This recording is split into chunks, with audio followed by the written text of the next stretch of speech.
आज का रात्रि क्लास है 20 दिसंबर 1968।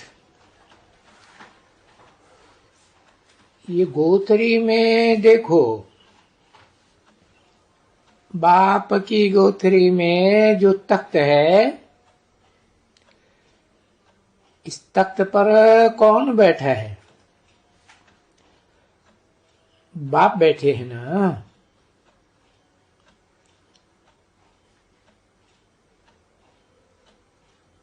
शरीर है बुढ़ा,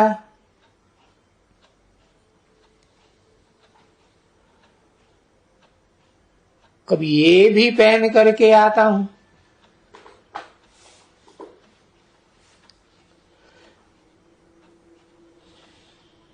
बुढ़ा शरीर, कभी कान ढकने को होते हैं ना। भाई लोग वो टोपी पहनते हैं कान ढकने की, देखा है कभी? हम कल पहन करके दिखलाएंगे। किसी ने कहा अभी ले आऊं? हाँ अभी ले आओ।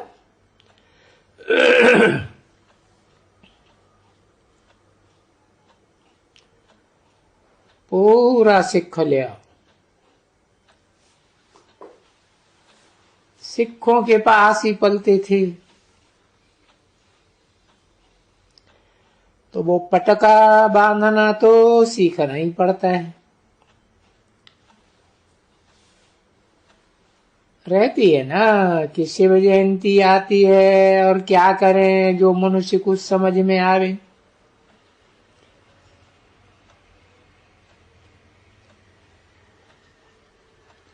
जो बाप ने समझ बच्चों को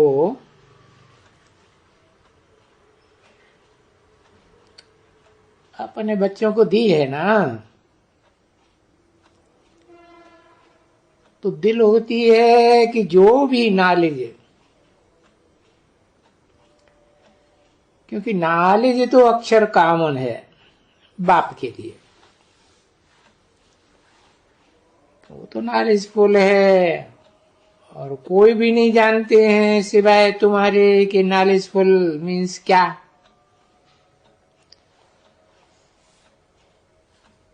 क्योंकि फिर झाड़ का बीज रूप है, तो बीज रूप भी चैतन्य है।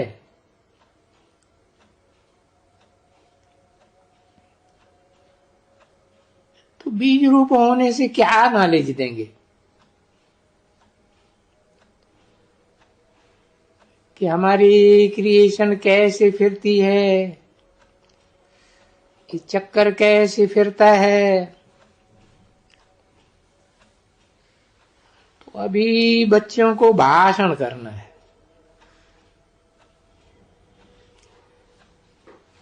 ऐसी मीठी मीठी छोटी छोटी बच्चियां जो इतना सिखलाया है, बाप ने सिखलाया है ना बच्चों को, बेहद के बाप ने। कुछ हो सकता है कि विचार सागर मंथन कर करके पीछे उनको भी पॉइंट्स आ जाती है, नई नई पॉइंट्स। मिसाल भी ऐसे देते हैं, तो दिन प्रतिदिन वृद्धि होती रहेगी। और जिसको समझाते हैं, ये तो हम कहते हैं कि जो भी जिसको समझाते हैं वो बेचारे ऐसे कहेंगे ना बच्ची, भले कोई भी बड़ा आदमी आवे, हाँ देखो बाप ने ये जब कि बच्चों को समझाया जाता है, पूछा जाता है ऋषि मुनियों से कि बाप को जानते हो, उसकी रचना के आदि मध्य अंत, ड्यूरेशन, क्रिएशन वगैरह वगैरह को जानते हो? बाबा कहते हैं ना जो भी म्यूजियम वाले हैं उनको तो बड़े बड़े अक्षरों में लिख के देना चाहिए कि अगर जो बेहद के बाप को जानते हैं,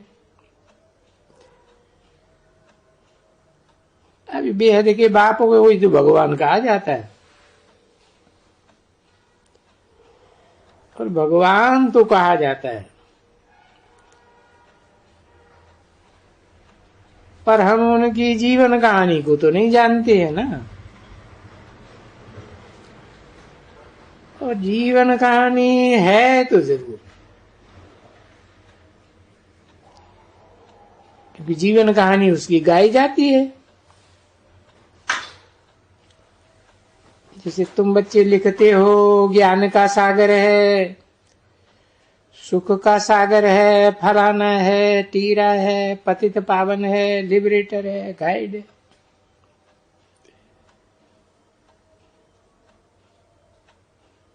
तो ये सभी चाह और सभी जानते हैं, गायन करते हैं, पर ये कब करते हैं वो उनको मालूम ही नहीं है।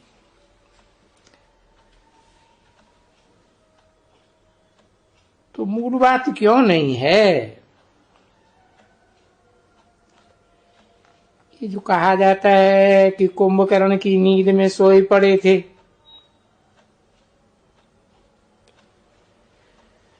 तो सिर्फ कुंभकर्ण की नींद नहीं है, ये अज्ञान की नींद में सोए पड़े। ये ज्ञान नहीं है ना बच्चे। अभी तुम बच्चे जानते हो कि हम इन हमारे में ये ज्ञान नहीं था, हम बाप को भी नहीं जानते थे, सर्वव्यापी कह देते थे। और अभी तो हम जानते हैं कि हमारी आत्मा, अभी आत्मा बिंदु के समान है, छोटी है, सितारा।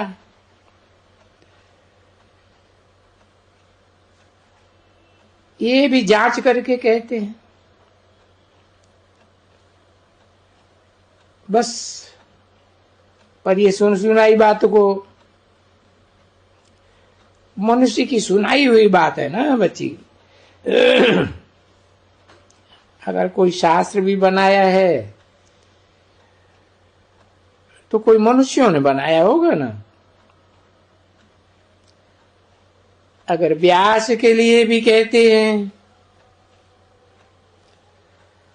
तो वो भी तो देहधारी ठहरा ना। परंतु वास्तव में व्यास अगर कहें तो व्यास भगवान, अभी व्यास भगवान का कहें या श्री कृष्ण भगवान का कहें, अभी हैं तो शास्त्र व्यास भगवान की, और इधर बाप भी है भगवान।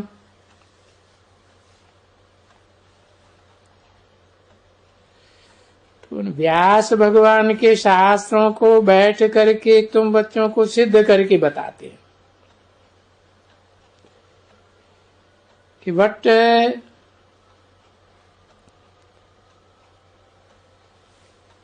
कौन से शास्त्र में क्या लिखा हुआ है।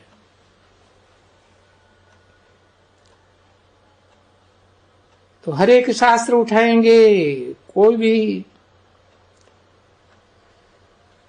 तो जैसे कहा जाता है ना, आटे में लून मिश्र। तो शास्त्र तो बहुत बड़ा बड़ा है,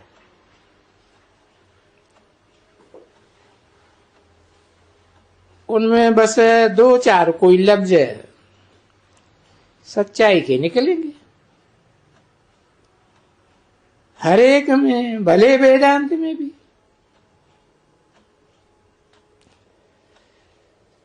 तो ये शास्त्र ये कहेंगे, भले शिव पुराण भी मैं समझता हूं कि है,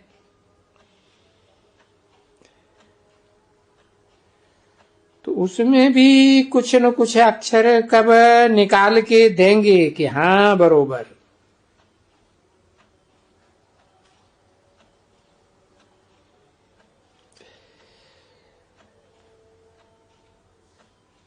जब ना ये ज्ञान में आएंगे तुम्हारे से सुनेंगे, फिर बोलेंगे ज्ञान में भी ऐसी ऐसी बातें लिखी हुई हैं, और ऐसी बातें पुराण में भी लिखी पड़ी।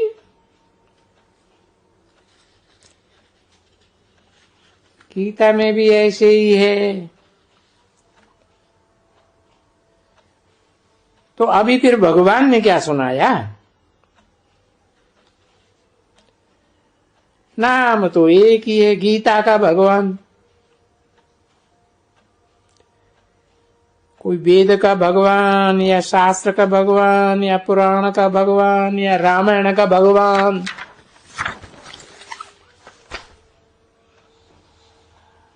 ऐसे पुराण पुराण तो नहीं है ना बच्चे।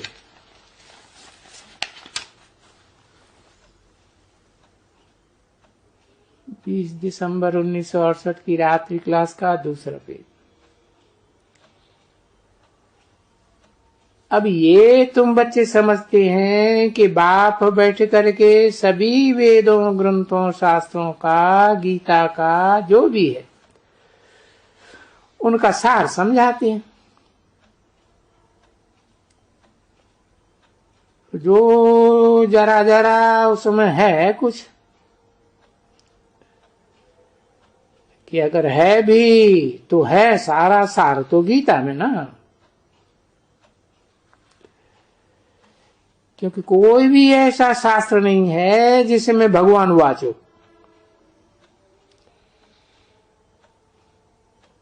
मैं तुझे राजयोग सिखलाता हूं, अर्थात राजाओं का, महाराजाओं का महाराजा बनाता हूं। फिर ऐसे भी कह सकेंगे हाँ भगवान, वो तो ये जो राजाओं का राजा, जैसे वो तो उसके सतयुग के जो है ना, तो बरोबर उससे सिद्ध हो जाता है कि बरोबर भगवान आकर के नई दुनिया स्थापन करते हैं। अभी नई दुनिया कब स्थापन करते हैं? वो कलयुग, वो सतयुग। तो देखो युग का नाम कितना मीठा लगा हुआ है, पुरुषोत्तम युग। यानी जो भी मनुष्य हैं उत्तम बनने का, ऊंच बनने का युग। पुरुष हो अथवा नारी हो। वो गाया जाता है ना, नर से नारायण। तो नर से नारायण बनना, बस इनसे तो पुरुषोत्तम और कोई है ही नहीं। पुरुष तो उत्तम तो कोई है ही नहीं। हाँ, आत्मा जरूर है उत्तम।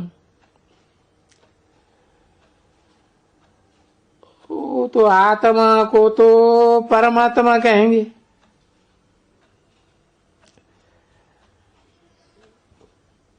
तो देखो परमात्मा बैठ करके तुमको उत्तम बनाते हैं ना, ये तो जानते हो ना बच्ची। तो अभी जैसे बाबा ने समझाया ऐसे तुम भी तो समझा सकेंगी ना। तो हर एक पॉइंट बाप की ऐसी ऐसी कि कल्प 5000 वर्ष का है, न कि इतने इतने लाखों वर्ष का है।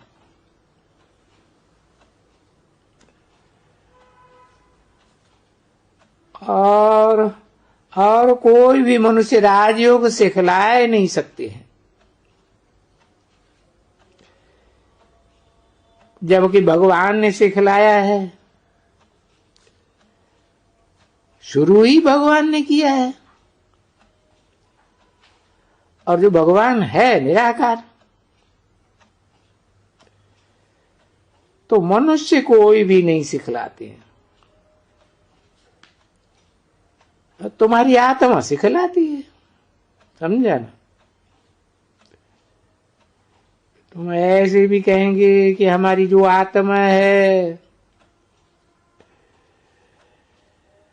देखो अभी सब कोई लिखते रहते हैं चिट्ठियों में, हमारी आत्मा का शरीर, जिस शरीर का नाम फलाना है, वो आपको लिखते हैं। ऐसे ऐसे लिखते रहते हैं। तो ये तो समझाया जाता है ना बच्ची, जो कुछ तुम विद्या भी पढ़ती हो वो आत्मा पढ़ती है। तो धारणा उस आत्मा में होती है।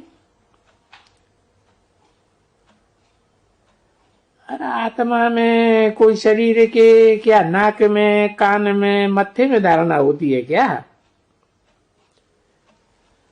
कोई चीज तो बताओ किसमें धारणा होती है?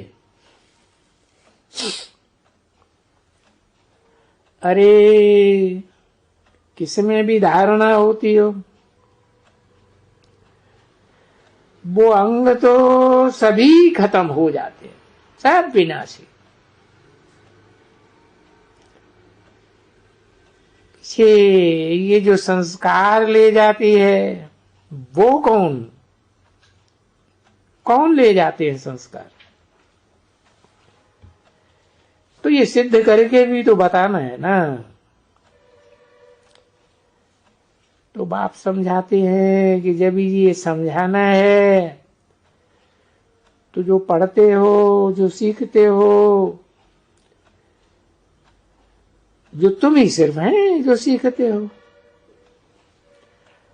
और जो कुछ भी पढ़ते हो दुनिया में, वो तो है ही मनुष्य की पढ़ाई। उसे कि कोई ये शास्त्र वगैरह वगैरह, सो शास्त्र भी तुम बैठ करके समझाते हो कि हम जो पढ़ते हैं आत्मा पढ़ती है, और शरीर तो कोई नहीं पढ़ता है। ये बाप ने समझाया है कि आत्मा ही अमर है, और शरीर के अंग तो खलास हो जाते हैं। माना शरीर और शरीर के अंग मरते हैं, तो वो क्या कहेंगे? किसको भी बोलेंगे क्या नाक में? नाक पड़ता है, आंखें पड़ती हैं, माथा पड़ता है, क्या पढ़ते? तो वो कहेंगे हाँ ये बुद्धि जो है ना वो पढ़ती है, ऐसे कहेंगे ना बच्चे। अरे पर ये बुद्धि किस में है? कहेंगे शरीर में। शरीर की बुद्धि है या आत्मा की बुद्धि है? क्योंकि आत्मा तो है, उनका भी तो कुछ होगा ना। तो समझो बरोबर आत्मा की बुद्धि पड़ रही है तुम्हारी। तो पतित भी बुद्धि बनती है, तो पावन भी बुद्धि बनती है।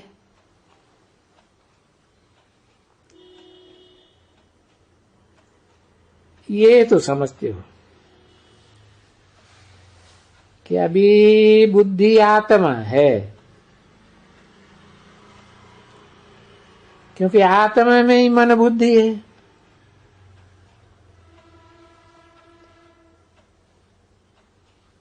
तो फिर आत्मा ही कहो ना सभी। तो हमारी आत्मा पतित है, ऐसे भी कहेंगे ना। हमारी जो आत्मा है ना, जो आत्मा शरीर में है, सो इस समय में पतित है। इसलिए बुलाते हैं, ये हमारी आत्मा को पावन बनाने वाले।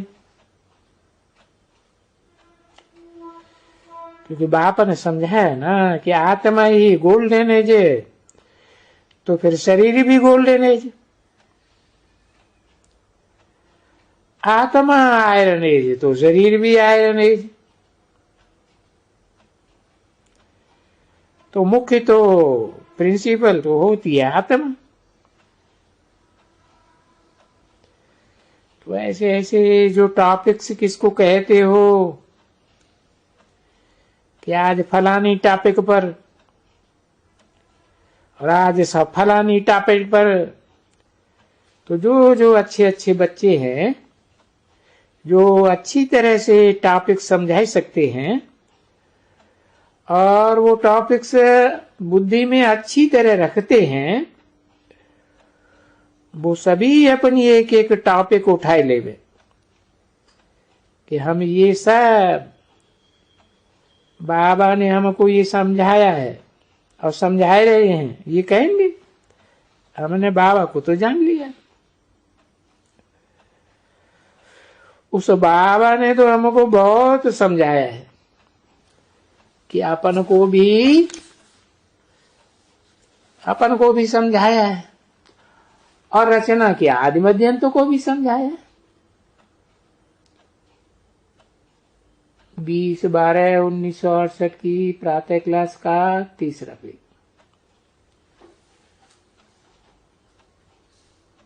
तो उनमें जो जो भी पॉइंट्स हैं या टॉपिक्स हैं,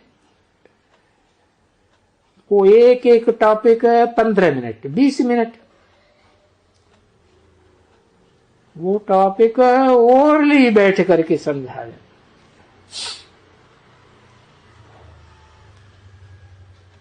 क्योंकि वहां पढ़ने की बात नहीं है, और बाबा थोड़े ही कुछ पढ़ के सुनाते हैं। बाबा ओरली तो वो इतना ओरली अच्छी तरह से समझाना है जितना वो समझा सके। तो फिर टाइम देते हैं ना आजकल।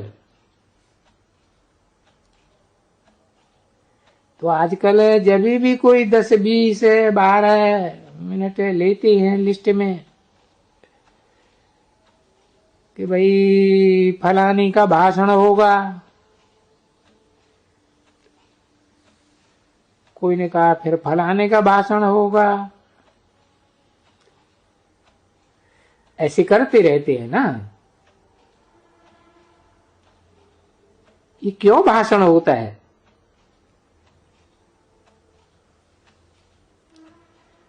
तो कभी भी भाषण करने वाले कोई भी उठाए करके पढ़ेगा नहीं।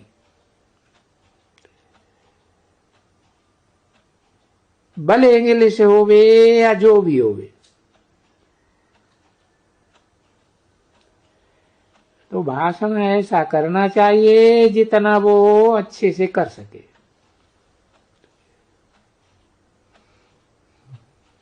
तो यूं छोटीपन में भी प्रैक्टिस है। छोटे नहीं, वो तो हम बाबा मुसाफिरी से आएंगे तो आएंगे ना, कोठी वोटी पर तो आएंगे ना। तो सारा दिन क्या करेंगे? तो कोठी पर ही बैठते हैं। फिर कोठी पर बैठेंगे तो कोई न कोई किताब ही उठाएंगे। बैठ करके मनुष्य क्या करते हैं? तो हिल जाते हैं।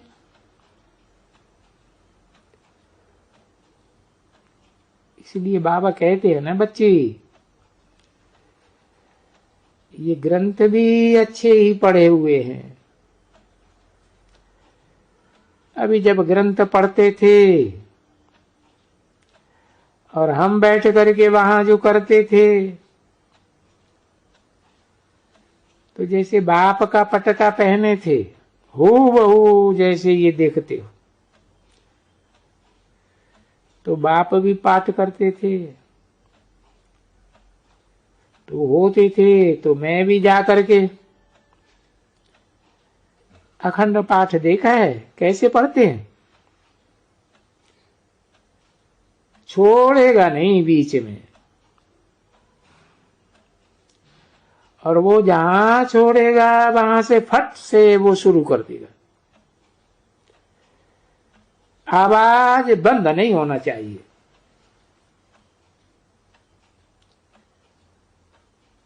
अखंड पाठ जब भी करते हैं, अभी वो समय तो बहुत ही पुराना है। जो कुछ भी आते थे, माइयां आकर के थोड़ा चावल फेंक देती थी, कोई ज्वार फेंक देते थे। वो जो सफेद बिठाया जाता है ना, जैसे फकीर लोग कोई कलाकारी बाजीगर लोग ये सफेद फेंकते थे, हम सफेद पहन लेते। कोई कोई जाकर के कौड़ियां फेंक देते थे। कोई ये जो शुगर कैन है ना, हम जिसको कहते हैं गन्ना,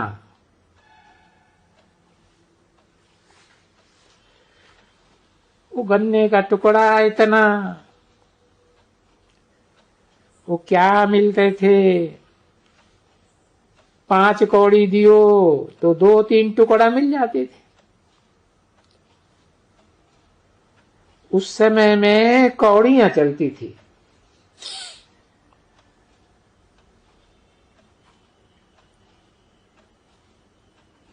वो जो सफेद पड़े ना, उसमें ढेर तो कौड़ियां होंगी। ये चांदी वांदी की गिला नहीं है। और 8 आना रुपया तो कोई उस समय रखता ही नहीं था। यहां रुपया देखा होगा, क्या देखती है उसमें? किसी ने कहा 5 रुपया देखते, अथाह धन है ये, है ना बच्ची। अभी सारा दिन तुम्हारा ये बुद्धि चलती है कि कैसे किसको धन दे लें, अविनाशी ज्ञान रतन किसको देवे। बाप लिखते रहते हैं, बच्चों ये तुम्हारे पास जो अविनाशी ज्ञान रतन है, जिससे तुम तो पदमा पदम भाग्यशाली बनते हो, तो हाँ वो बैठ करके आखानी सुनाओ औरों को भी। ओम शांति।